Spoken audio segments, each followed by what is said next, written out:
No good reason at all. Let's move on. Comcast, they got hated on recently.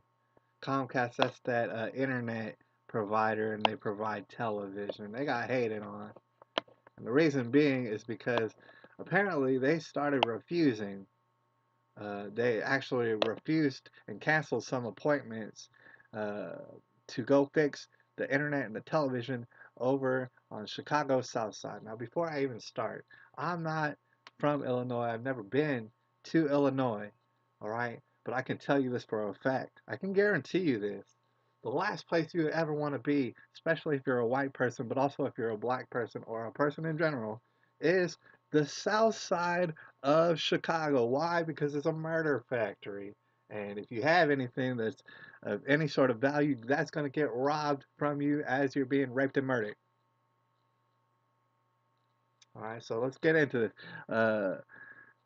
According to this article I just read, it says we've all suffered through the purgatory that is waiting for a Comcast technician to arrive. This is some sort of pastor or whatever named Michael Flagger at St. Sabina's Church on the south side of Chicago. He said, we've all waited for the internet and the television guy to come in and fix our cable. He said, but Comcast may have tried the wrong customer's patience Wednesday afternoon when reps informed Southside Reverend, an anti-violence activist who's not doing a good job, Michael Fledger, that they wouldn't be able to send a technician out to repair St. Sabina's Church internet because of the active police crime alert, which I'm pretty sure was authentic. And I'm also pretty sure that if you are an anti violence activist on the south side of Chicago, the very least of your worries is your Wi Fi.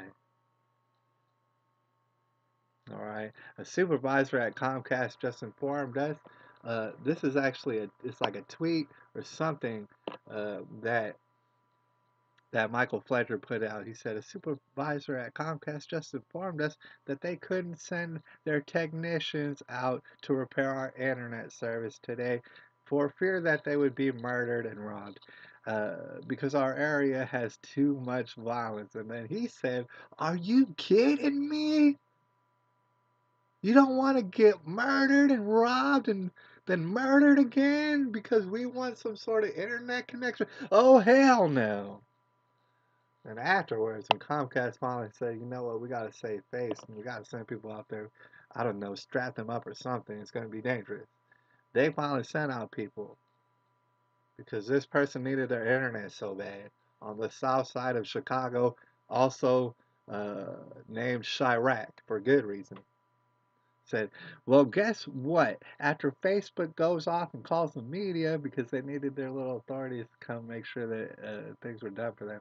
So suddenly calls from Comcast come and two technicians and a supervisor show up. They probably were strapped to do the work. My question is why? Why did it take pressure to do the right thing? I don't know. It could have had something to do with the fucking murders. Anyways, and what about Miss Jones on the block?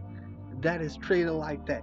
If they would tell our employment center that, then how is an ordinary citizen going to be treated? They're probably going to be treated with violence because they live on the south side of Chicago.